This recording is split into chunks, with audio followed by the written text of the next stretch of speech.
Oh, little knee pain today, Mike. Hi, everyone. You know, I'm over 60 years old, and that's kind of the age where that knee pain can come in, and that's what we're going to talk about today, Mike. Yes, whether you bumped it, you twisted it wrong, fell, or maybe you have no idea and it just started aching. This video, we're going to explain what may be causing that. That's right. We're going to actually go into some insight on how you can determine which tissues are actually injured and some good ways to go about fixing it and direction for you. Bob and Brad, the two most famous physical therapists on the internet.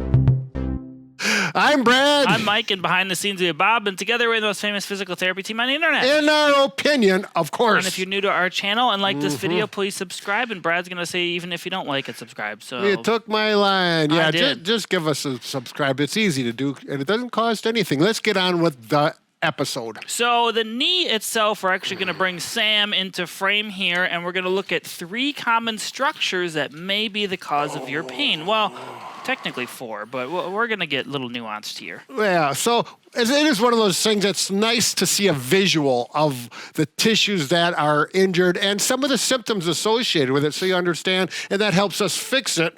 Let's go. Here's my pointer pen. Sam has had a little bit of a rough night. I'm afraid he was out last night, got a little into a little tough with someone, and someone dislocated his jaw. But yeah, Mike fixed it. I should be a surgeon. There you go. Okay, let's look at the knee. We'll get serious. So here we have Sam's knee, and this is the tendon that goes over the patella and connects down here. We'll get back to that in just a little bit. We're going to flip that out of the way. We're going to start from deep inside the knee, open it up, and the structure we're going to look at first is this cartilage surface right here, and that's right on the bone surface. It's real. If it's healthy, it's white, it's shiny, very smooth, and it has a synovial fluid for lubrication. It is just absolutely pristine when it's healthy, and that's on both sides, on the tibia as well as the fibula. Mike, did I miss anything? It's called hyaline cartilage. Ooh, there you go. Hyaline. Right. Now the second, and that can be a problem. That's the cartilage that oftentimes gets degraded and gets that osteoarthritis where it sounds like it's grinding. It's got like maybe you have sandpaper in there. It's just grinding away, painful with weight bearing. Then the second cartilage we need to look at is a little bit different. Let's get a look at here. This shape right here, it's called, what's it called? Meniscus? Meniscus. I knew that. I was just testing Mike. And here and here. And this actually acts as a support, a little bit of a cushion for the humeral head, or not the humeral, for the... help me out here. I got a brain fart. Femoral head? What are you talking about? Yeah, the femoral head. And that fits into there, and it allows more stability. Now, this cartilage can actually tear. It can flip. It can... outside of tearing and flipping. What's the other thing? It catches, it locks. Yeah, it locks. Here we go. I am really not with it today. You're struggling this but morning. you know, Mike's younger than me, and he can always help me out. So anyways, now the next tissues are the ligaments. There are 4 ligaments that support the knee. The one that gets injured the most you hear, particularly with athletes, is the ACL ligament. It keeps the tibia from going forward like this. The one behind it is a PCL. It goes backwards. It's the anterior cruciate ligament and the posterior cruciate ligament. And then the ones on the side, we got this one. Which is the MCL.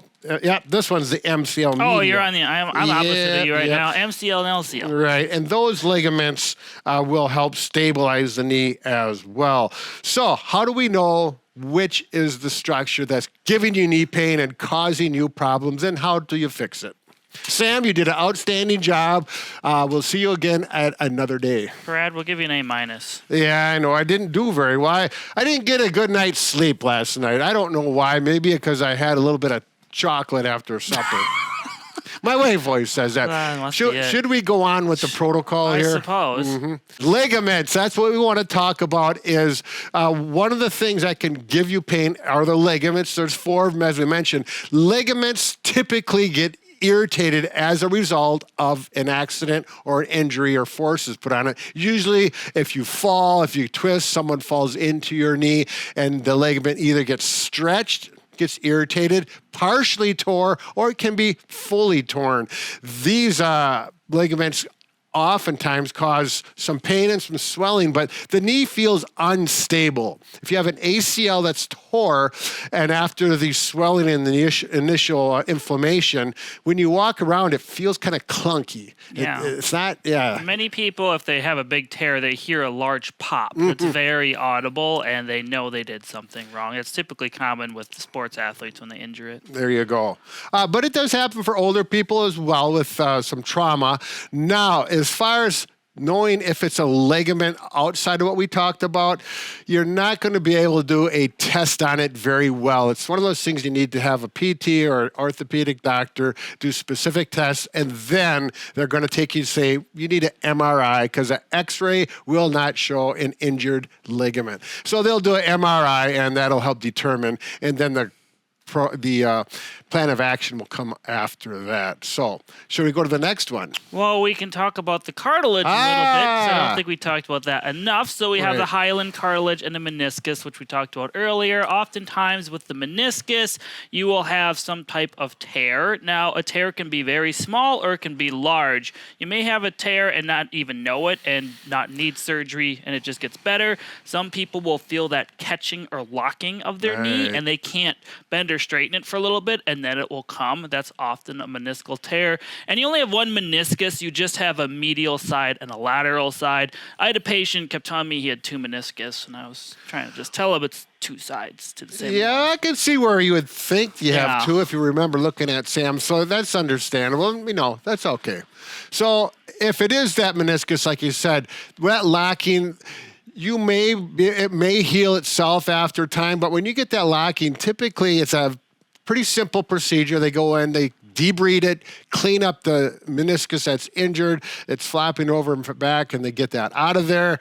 And the recovery is not too bad. You know, you're going to be out for a few weeks getting back to normal, but it's nothing like a total knee replacement. No, it's fairly quick. And then oftentimes weight-bearing activities feel worse than non-weight-bearing. So if you just sit like this and move your legs around, they don't hurt. But as soon as you stand and start walking, it hurts a lot more. That's kind of a sign of meniscus or any type of cartilage. Yeah, and I think that might be, in my experience, when the weight-bearing activities painful on the knee. It feels like it's grinding. It varies with the weather. It's probably the hyaline cartilage I mentioned, where the white pristine cartilage becomes pitted, decays. It doesn't look pretty. I can tell you that much right now. That is probably the most common knee pain, particularly as we age. Osteoarthritis. Osteo refers to bone. Arthritis is inflammation from the decay of the cartilage. Now, the last topic we're going to talk about are tendons. So ligaments connect a bone. Wait. What are they going to do? Because we have a little help, some simple things you can do if you have osteoarthritis, if it's not too serious, when it's flared up, because it kind of flares up, gets painful, and then it reduces. You may take some ibuprofen, some anti-inflammatory, and usually you quit walking on it because that hurts. It settles down, and then you can kind of go back to a normal life, and you get these ups and downs. But if you keep it moving on a regular basis, even when it doesn't hurt, keep it moving. So there's always synovial fluid being washed around in there and helping the cartilage stay healthy. Good exercises. If you can get to a pool that goes about this deep, water exercises are really good because it takes the weight off. You get a lot of motion. And even if it's painful in the water, mobility is typically much less painful, better tolerated. What else? Now, if you have a warm pool, it's even better yet. And I've actually had a patient I'm working with in the pool who has a whole array of issues, including knee pain, back pain, foot pain. But a lot of the exercises I try to do on land, her knee will buckle on her. Oh, really? And it's kind of painful. We do it in the pool, and she can do it fine. So she enjoys the pool, and it just feels better on her joints. Right. So, and she's only in her mid-50s. So, and if you don't have a pool or you don't tolerate water, then you're going to need to use a cane or a walker during those flare-ups to keep moving, to take the weight off of that sore joint, because you don't want it to stiffen up and be sore at the same time. Now, can we talk about tendons? Yeah, I do say, total knee replacements, don't be too afraid of them. Don't wait till your knee's completely destroyed. Actually, now, 1-day surgery, in and out. I just talked to someone who had one, in the morning, out that next afternoon. It's not everybody, but Yes. one night over is pretty common. And most of the time, if you know you're going to need one, you're better off doing it, because people that wait longer and longer, oftentimes they start getting some muscle tightness, and it can limit their progress on the rehab portion, how long it takes to get back to normal. I've seen this numerous times where people's hamstrings, they can't straighten their knee anymore because they've been like this for about 10 years, and they get their knee replaced so it doesn't hurt, but then their hamstrings are still super tight, and we stretch and stretch and stretch and heat, and it's still tight. So get it done sooner than later if you know you need one. There you go. Now the last one is tendon. Now this is more applicable for the crowd across the age range, I think. Now, I think like most people, they don't know what the heck the difference is between a tendon and a ligament. So a ligament connects a bone to a bone. There you go. Those are the ligaments we talked about earlier. A tendon connects a muscle to a bone. So on Sam here, we have the patella tendon in the front, the big thick one, and that actually connects all your big quad muscles here, Right. and it goes to your patella, and then it inserts down here on your tibial tuberosity. Right. So again, this is really deceiving because this tendon doesn't just stop here. It actually, like Mike said, connects to all those quad muscles, a lot of muscles. There is the same thing on the back. There's 3 hamstring muscles which connect and actually cross the joint. So those tendons in this area right above the knee can do it as well. There's another little muscle in there called the popliteus, which can be a problem with tendonitis. And then That's normally right in the back of your knee. Yeah. If you dig back there and pluck around and it's really sensitive, it's a good chance it's your popliteus. But the patella tendon, if you have pain, most people, it's either on top or down below.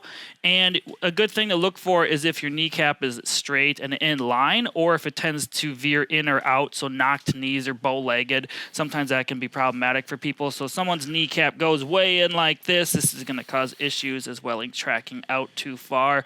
Or sometimes people just get too active too soon, maybe too much walking, too much running, exercising, and their tendon kind of becomes inflamed and it just needs a little bit of a break. Right. So ibuprofen, take a break on it. And then one thing you can do after a few days and it's settling down, do some massage, some cross friction massage, we'll call it. You can, if we're looking at tendonitis on the patella or on the quadriceps, on the top side of the patella, we're going to go across this way and you're going to work it for about a minute or 2 until your thumbs or your fingers get sore. We're not going this way. You're going to get in deep. Now, it may hurt for the first 30 seconds or so.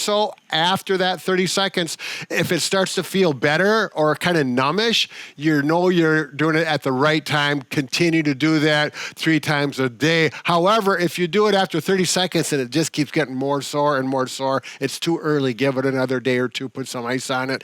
If you happen to have a massage gun that reciprocates like the one Mike has in his hand, it is a really effective way, and it really keeps your thumbs and fingers from getting sore from doing it manually. Now, on the top one, I don't have any pain right now, so I could be aggressive and go directly on it like this. However, on the inferior area down here, it's a little more sensitive because there's more bony prominences here, so you may want to just go sideways with that. You can actually see my patellar tendon right here, inserting there. It's that little guy there, or girl. Well, I'm a guy, so it's a guy. Anyway, you can go cross fiber just like this and go different directions for 5 minutes or so, and yeah, that's kind of it. You know, this is what I got to work with. You know, you just A+ I get today. Yeah, actually, you're doing better than I am. And make sure it's the round head. You really must use the round head in order to go sideways. The bigger one actually could work better if you're a bigger person, especially when you're working up on the quads versus down below. If it's back here, again, the same thing can happen here, and you can work it on the hamstring tendons. And again, after about 30 seconds, it should start to feel better or kind of numbish. Then you know you're doing the right treatment. 3 times a day. Continue to put ice on it. If you irritate it, maybe you go for a walk and you did too much too soon. A couple other areas that people get tendon pain is either on the outside or the inside of your knee. So if it's the outside here, you can see my tendon here, but this is my IT band on the outside. Some people get very tight here. Yeah, it's just pretty prominent. Yeah, look at that. So oftentimes not locking your knee out so much and trying to do some glute strengthening exercises, whether it's glute medius or maximus, can help. If it's on the inside, it could be your pes anserine, I believe is the area called there. Well, that's a tough one for me, especially on a day like today. It's a bunch of tendons that insert in the medial aspect. There's a lot of muscle. So if it's any of those areas, you can just kind of rub around. And then the popliteus, which you mentioned earlier, is kind of right in the back of the knee there.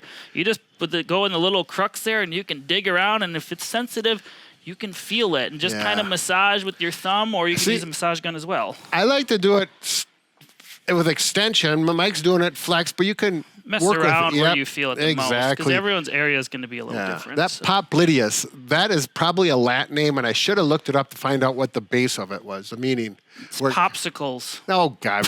Another one. See what I'm talking about? Okay. I think we pretty much covered a bit. everything. Yeah. But really, the knee's not that complicated. It's his hinge joint, but to determine which tissue is irritated, it's important, as you can see, because the treatments are different. Good luck with your knees. Keep them moving.